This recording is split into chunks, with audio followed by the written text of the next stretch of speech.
Hi guys, I just want to do some bed rant and a couple updates. Uh, I'm really happy about reaching 5 million views. That's really cool on my YouTube channel, Shirtless Guy. And for some reason my phone gave me a chance to update. It said, "Do you want to update my phone?" Or maybe it rebooted. I'm not sure.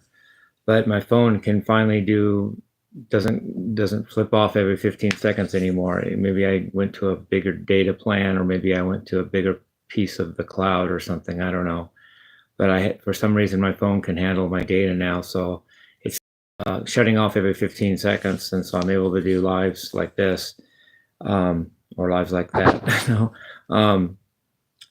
So even though my computer is still in the shop, it won't be out for another week and a half or something. I don't know, because the part has to be ordered from some state, and it won't come in until Thursday, and then that's when they get the part, and then they have to fix it. So it'll be a while, because the screen is demolished by my face.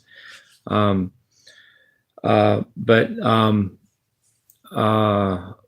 that's all good.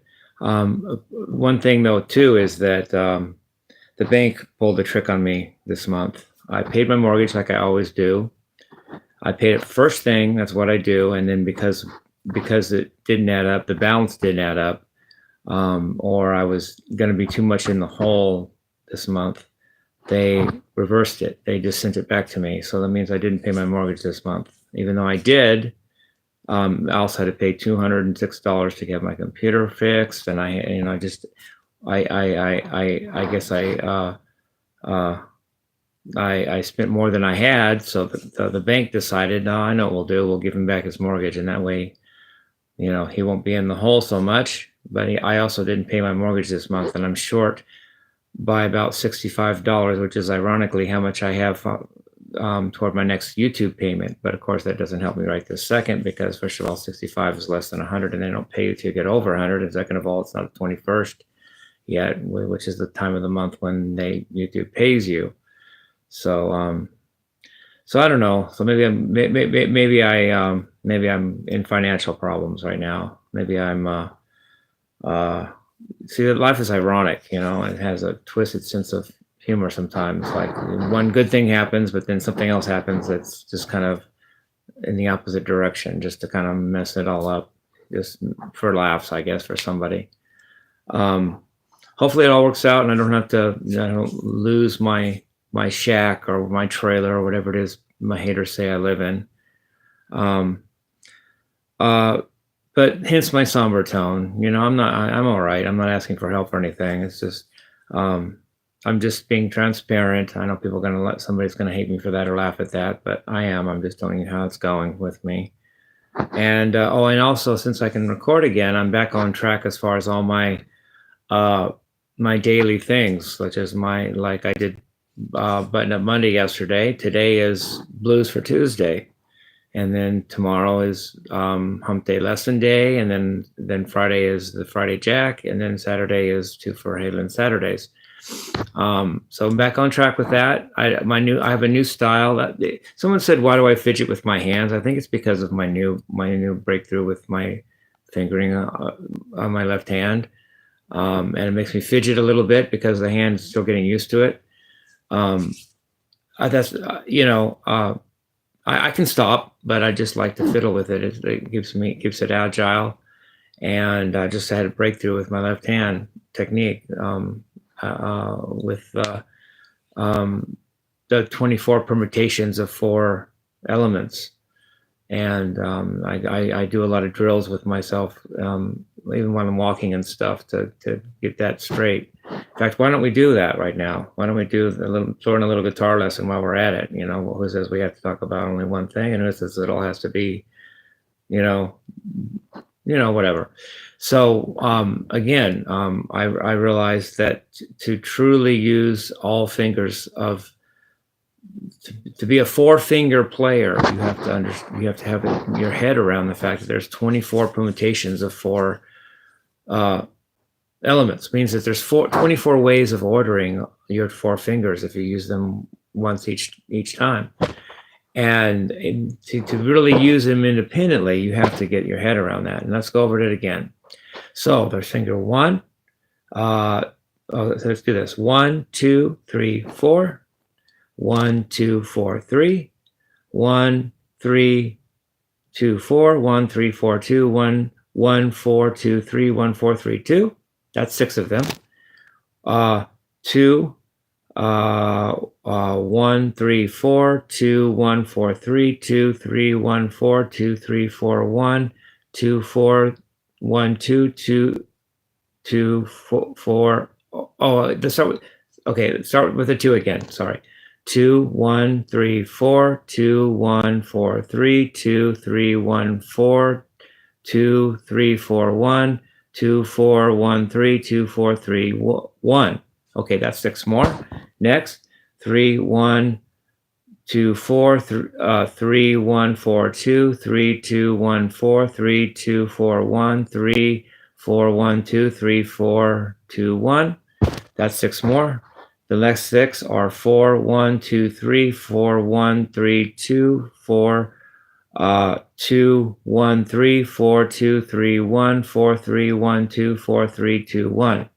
And that's the last 6. That makes 24.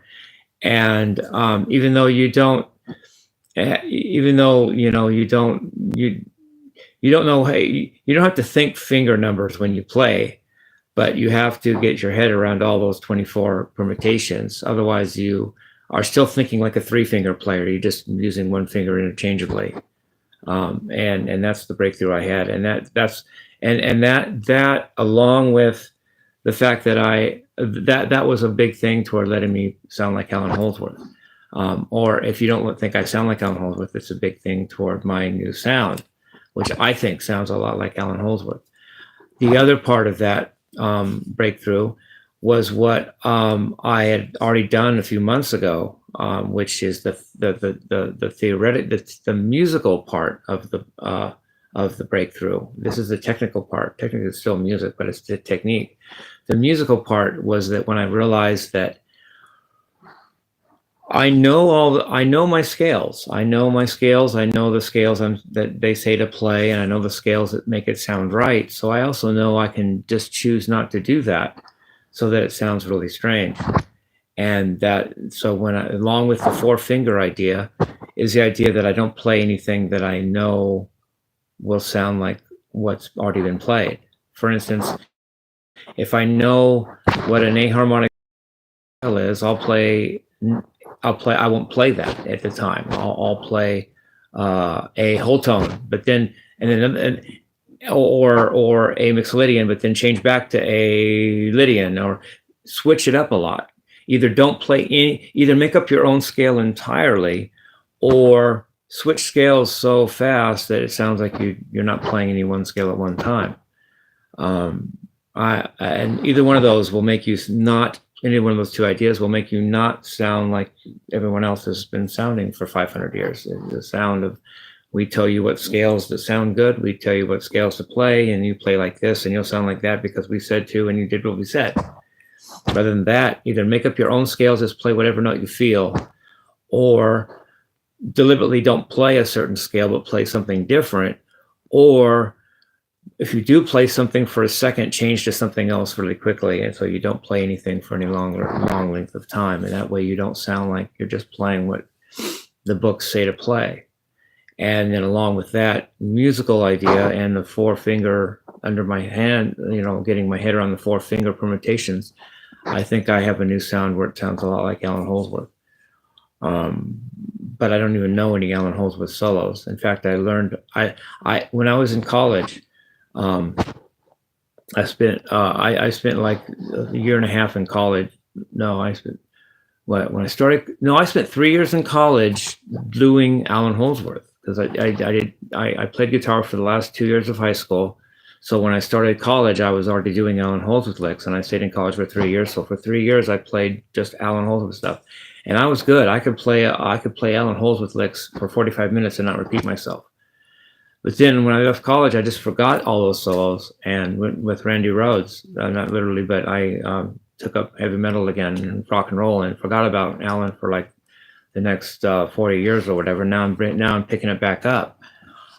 And I thought for a long time that I just either spun my wheels with Alan Holdsworth, or as one of my former mentors who unfriended me in real life said, that I might have just gotten it out of my system in college, the Alan Holdsworth thing. And I thought maybe that was right. Maybe I just needed to do it to not do it, or do it to forget it. But it turns out that I really do like that sound. I like that sound of, you know, quirky notes and weird stuff. I don't really like to hear what I know I don't really like to hear things that I know what's going to happen next, or I've heard it so many times that it's not new anymore, or something like that, you know, where it's not a surprise. It's like I know what I'm going to be hearing, and it's even worse when I know what I'm going to play. And then if I know what I'm going to play, how do I know someone else doesn't know what I'm going to play? And if someone else knows what I'm going to play, how do I know I'm surprising anybody? You know, what difference am I making if somebody already knows what I'm going to play? You know, so the way I'm doing it now, it's like I don't even know what I'm going to play. So it makes it more exciting, and makes it more interesting, and makes it more it makes it more fun to hear when nobody knows what I'm going to play, and the only thing you know is that you don't know, and that's the cool thing to me. So the playing's doing great. I love it, and I'm probably not where I'm going to be. I'm probably going to get better at it, hopefully not worse at it. You know, it's not strict atonality either. That's why I call it pseudo atonality. If it were strict atonality, according to Berg, Schoenberg, and Webern, actually Schoenberg was the main one. His two students were Berg and Webern. You have a system of atonality where you have to, once you play a note, you can't play that note again until you play all the other 11 notes, which means each note only gets equal saying in the matter. You only play one note that can't dominate the other because of force, because of the theory. And that's not what I'm doing. I can play the note as many times as I want. I just don't want to sound atonal. I don't want it to sound predictable, but I also don't predict exactly how I'm going to sound unpredictable, i.e. 12-tone row, because that sounds stale to me too. You have a rule that keeps you from being creative, and it just sounds like crap to me. If you can't do something, you're still bound by that. And what's the point of being atonal if someone's telling you how to be atonal? I choose my own way to be atonal, so therefore I call it pseudo atonality. pseudoatonality. I left the E out for a while because I didn't realize it was PUE.